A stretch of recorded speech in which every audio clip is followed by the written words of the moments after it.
পরম প্রেমময় শ্রী ঠাকুরের রাতুল চরণে জানাই আমার শতকোটি প্রণাম। পরম আরাধ্যা জগৎজনে শ্রী বড়মার রাতুল চরণে জানাই আমার শতকোটি প্রণাম। পরম পূজ্যপাদ শ্রী বরদার রাতুল চরণে জানাই আমার শতকোটি প্রণাম। পূজ্যপাদ শ্রী আচার্য দেবের চরণে জানাই আমার শতকোটি প্রণাম। এখানে উপস্থিত এই কান্দুয়া সৎসঙ্গ বিহারের প্রতিষ্ঠাতা আমার খুব প্রিয় সভাপতি ঋত্বিক সুকুমার গুহদা, এখানে উপস্থিত সাধনদার মতো ব্যক্তিত্ব সভাপতি ঋত্বিক প্রাক্তন আইজি, এখানে উপস্থিত দেবদ্বিদার মতো একজন বিশিষ্ট সাহিত্য বিজ্ঞান মানুষ, এখানে উপস্থিত ঋত্বিক দেবতা হাওড়া জেলার শ্রীকান্ত প্রধান রাখালদা, আরও সব বিশিষ্ট ঋত্বিকবৃন্দ, দাদাদের মায়েদের আমার সশ্রদ্ধ প্রণাম ও জয়গুরু, ছোটদের আন্তরিক ভালোবাসা ও জয়গুরু।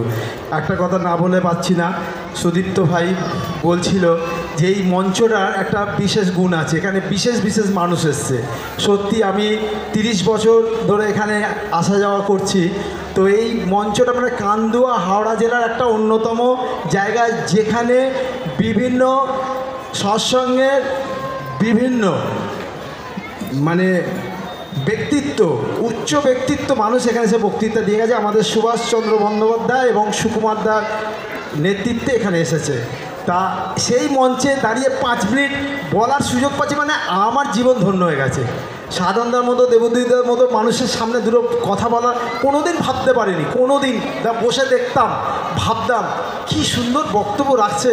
আজ সেখানে আমি বলছি আমার নিজের খুব ভয় লাগছে, কারণ আমি তো কিছু জানি না, আমি কিছু বুঝি না। একটাই জিনিস জানি, একটাই বুঝি, হে প্রভু তোমার দীক্ষা নিয়েছি, আচার্য পেয়েছি, আচার্যকে মেনে চলতে হয়, তাকে তার কথাটা বেদবাক্য ভাবতে হয়, তাকে ভগবান ভাবতে হয়, তিনি যা বলেছেন তাই করতে হবে, বিনা আপত্তিতে, বিনা ওজরে, পরম আনন্দে। যে ছাত্র বা শিষ্য প্রাণপণে গুরুর আদেশ পালন করে সে কখনো বিফল হয় না। এই কথাটা বুঝি, এই কথাটা বুঝে তাকে ভালোবেসে আজকে এই আনন্দ, এই বড় জায়গায় বক্তৃতা দেওয়ার মতো। আর সুদীপ্ত যে বলছে হাওড়া জেলার, আমরা শুধু করি ওরম কিছু না, আমরা করতে ভালোবাসি তাই করি। দেখেন আমাদের জীবনে একদম সাধারণ জীবন, ভাবা যায় না, একদম সাধারণ। বাবা মা বলতো এর দ্বারা কিছু হবে না, কিছু হবে না, কিন্তু এই ঠাকুর ধরে কোথায় কোথায় চলে গেছি, কি কি ভেবেছি, কি কি পেয়েছি বলে শেষ করতে পারবো না। শুধু ঠাকুরকে ধরে, আচার্যদেবকে মেনে, এই আচার্যদেবকে মেনে চলাটাই হচ্ছে সবথেকে বড় কথা। আপনি বিশ্বাস করুন না করুন, যদি করেন, আজকে দীক্ষা দিলাম, একজনকে জিজ্ঞাসা করছি কেন দীক্ষা নিয়ে, বলে জানি না তো কেন দীক্ষা নিয়েছি, আমাকে বললো তাই দিচ্ছি। আমি বললাম অনেক জন্মের পূর্ণ ফল ছিল তাই আজকে ঠাকুরের সামনে বসতে পারছো। দীক্ষাগত অর্থ হচ্ছে দক্ষতা অর্জন করা। তুমি একটা গাইড পেলে, তোমার জীবন আদর্শ তুমি জানো না যে 1 মাস পরে, 1 দিন পরে, 1 ঘন্টা পরে তোমার কি হতে পারে। যিনি জানেন দীক্ষা নেওয়ার ফলে তিনি তোমাকে গাইড করে বাঁচাবেন, তিনি রক্ষা করবেন, রক্ষাকর্তা পাচ্ছ তুমি আজকে। জীবন তোমার ধন্য। মা বাবার মাধ্যমে আমরা জীবন পাই, দীক্ষার মাধ্যমে আমরা এমন একটা জীবন পাই যেটা আমার মা বাবা আমাকে প্রোটেক্ট করতে পারবে না। তাই আচার্যদেব বলেন যে নিরবিচ্ছিন্ন সম্পর্ক হচ্ছে আমাদের ঠাকুরের সঙ্গে, কারণ ঠাকুর আমাদের পাঠিয়েছেন। মা বাবা প্রথম জীবনে থাকে, তারপর শেষ জীবনে থাকে না। প্রথম থেকে শেষ যার সঙ্গে আমার সম্পর্ক, সেই নিরবিচ্ছিন্ন সম্পর্ক হচ্ছে পুরুষোত্তম ভগবানের সঙ্গে। তাই তাকে মেনে চলো। আমরা আমাদের ইচ্ছায় আসিনি তো, আর যাবো কিন্তু আমাদের ইচ্ছায় নয়, আসাটাও আমাদের ইচ্ছায় নয়, যাবোটাও আমাদের ইচ্ছায় নয়।